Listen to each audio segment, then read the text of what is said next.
Our second selection sees 16th place Crystal Palace playing host to 20th place Southampton.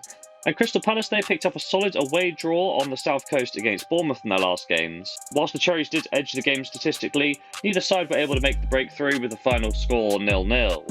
In terms of form, this does mean that Palace are winless in their last three as 2024 comes to a bit of an anticlimactic end for the Eagles, and they'll be looking to push on in this game to set themselves up nicely in 2025. Southampton's 2024 is also ending on a bit of a low. They lost their last match by 1-0 against West Ham. Despite the Saints turning in one of their better performances of the season, they did fall to Jerry Bowen's contribution, cementing them at the bottom of the league for the end of this year. In terms of form, this does mean that the Saints are now winless in their last 9 matches, and they're going to have to pull out all the stops to try and rescue themselves from the drop in the second half of this season.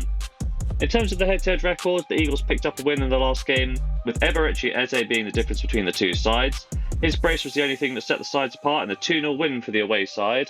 In terms of the head-to-head form, despite an FA Cup win for the Saints, it's been Palace who have had the best of things in the league.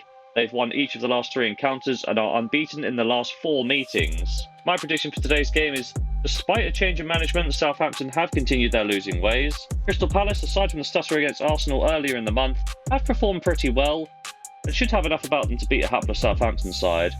Southampton are winless on the road this season and have just 2 points from 9 trips this year. All of this is leading me towards a Palace win, but in light of their less than stellar home form, I will temper things with a half stake in this one.